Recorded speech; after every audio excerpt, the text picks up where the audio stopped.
Yang macam jenis nak tengok movie ni semata-mata nak lepak dengan awek ke, lepak dengan member ke kan. Jujur saya cakap movie ni bukan untuk you guys. Hello, Assalamualaikum semua. Selamat datang ke Cikgu Luan Siapa Degil. Saya Rotan. Alright, hari ni saya just nak bagi pendapat saya berkenaan dengan movie Tenet. Movie yang didirect oleh the legendary Christopher Nolan lah. Terkenal lah dengan Batman Begins ke, The Dark Knight ke, Interstellar ke, Inception tu semua. Alah, movie-movie yang orang kata apa, sekali tengok tu korang rasa macam kejap, kenapa dia macam tu? Tapi kenapa dia kat situ? Kenapa dia macam tu? Benda-benda macam tu lah saya cakap. Dan pendapat saya ni insyaAllah memang saya nak bagi non-spoiler sahaja. So pendapat saya sebagai orang yang first time tengok filem Tenet dan saya hanya just tengok trailer dia dekat online tu semua. Saya nak cakap macam mana nak cakap first things first, kita kena clear siap-siap lah. Movie ni bukan untuk semua orang. Bermaksud orang-orang biasa yang macam jenis nak tengok movie ni semata-mata nak lepak dengan awek ke, lepak dengan member ke kan.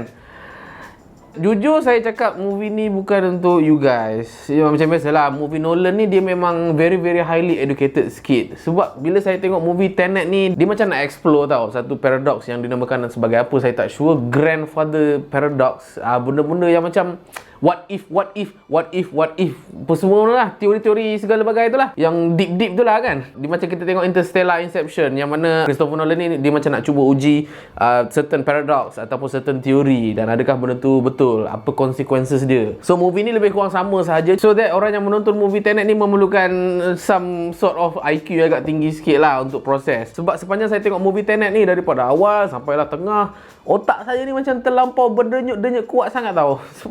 Sebab nak proses, kenapa scene dia tiba-tiba jadi macam ni, tiba-tiba dia mamat tu ada kat situ, kemudian tiba-tiba dia terbalik kan. Dia gunakan konsep inverse lah, apa benda tu kan, sampailah habis. So menyebabkan otak saya penat tau. In which jarang lah saya tengok sebuah movie yang mana saya penat kepala otak. Sebab biasanya nak tengok movie ni nak menenangkan kepala otak lah. Tapi movie yang orang kata apa super highly scientific dan juga IQ tinggi ni menyebabkan kita penonton biasa macam tak boleh nak hadam. Kita tengok movie Tenet ni not even the first part pun saya rasa macam quite enjoyable. Sebab mungkin sebab first part dia tu agak pada saya terlalu rushing aku. Daripada segi editing pun kita dah nampak dah, sekejap mamat tu yang protagonis tu, nama dia tu, sekejap dengan orang ni, sekejap dekat scene tu, kemudian transition untuk dia pergi kepada next scene pun kurang smooth lah kalau tanya saya kan. Dan benda yang saya sebut rushing ni semua berlaku daripada part awal sampai part pertengahan tau. So menyebabkan korang rasa lagi lah confusing kan. Dah lah dia nak explore some paradox tu, menyebabkan penonton macam terpinga-pinga lah, ni cerita pasal apa siut, apa semua kan. At the same time pacing dia terlampau laju dan kita tak sempat nak orang kata apa, memahami karakter protagonis tu dan juga dia punya konco-konco lah. Dan in fact kalau you guys tanya pun, Cikgu Luan,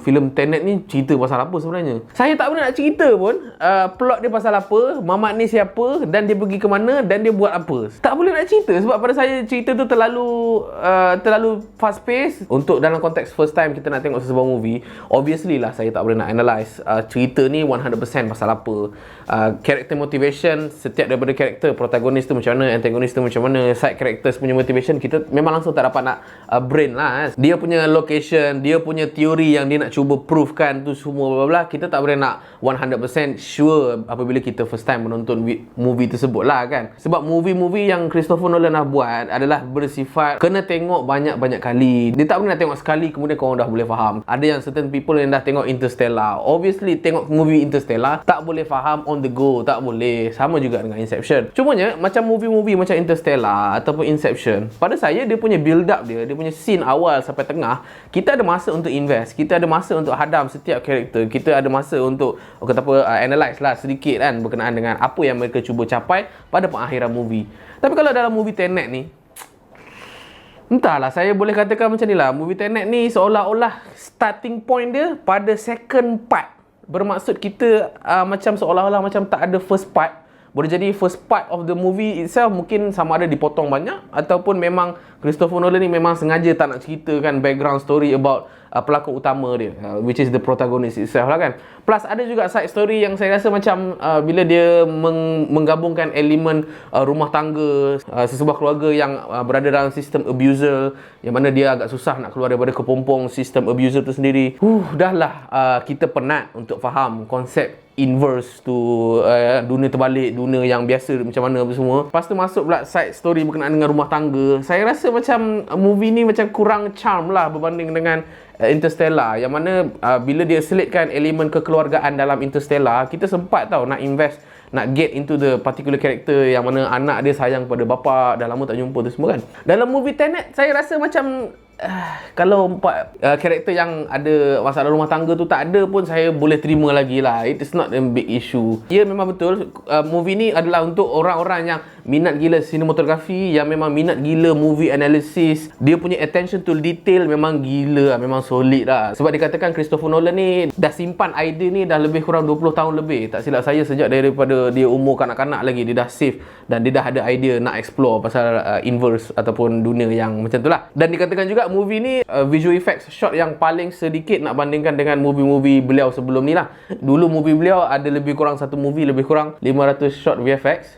tapi dalam movie ni saja 280 VFX shot, which is cut up to half. Dalam keadaan dia nak shoot scene tu terbalik lah, kemudian kena shoot dalam sequential order lah, dan kena make sure that every detail tu tak miss. Sebab movie ni dia macam akan go back and forth lah, sekejap terbalik, sekejap biasa balik, sekejap terbalik, sekejap biasa balik tu semua. So selepas saya dah membebel kat you guys tu semua, saya memang tak boleh nak bagi rating dekat movie ni, sebab obviously this particular movie memang memerlukan masa untuk kita hadam. Boleh jadi tengok 10 kali pun 10 kali interpretasi lah yang kita akan keluarkan. Tanya member A akan bagi pendapat A, member B akan bagi pendapat member B. So we need to get more further detail lah berkenaan dengan movie ni. So senang cakap, movie ni bukan untuk semua orang. So kalau macam ada orang bertanya movie apa nak tengok waktu hujung-hujung weekend ni semua bersama dengan mak ayah contohnya kan, jangan tengok movie ni. Serius cakap, jangan tengok movie ni. Sebab some of mak ayah you guys yang yalah tak biasa menonton movie, just tengok drama TV3 pukul 7 tu semua, dia orang tak biasa lagi dengan orang kata apa, elemen-elemen yang mencabar minda ni semua kan, nak prove the teori yang belum berhasil ke apa, saya pun tak sure. Sebab so that bila mak ayah you guys tengok ni, mak ayah memang macam ni movie sampah ni. Dia bukan sampah, dia ada something great to tell. Dan plus dia pula ada masalah isu pacing. Saya rasa banyak gila lah part-part awal tu kena cut, menyebabkan movie Tenet ni adalah something yang kita kena tengok 2, 3 kali, 5 kali yang kemudian. Dan saya kena buat satu lagi movie khusus untuk kita deeper. Tenet ni pasal apa? Apa dia punya konsep? Apa dia punya easter egg ataupun detail-detail yang kita boleh cantumkan, dan barulah kita boleh faham apa yang director movie tersebut, which is Christopher Nolan, nak sampaikan kepada kita. Itu sahaja saya cakap. So itu sahajalah kot untuk video kali ini. Saya Cikgu Luan. Sorry, apa yang korang nak tahu pasal video making, korang boleh komen dalam ruangan komen di bawah. Saya Cikgu Luan, siapa degil, saya Zan.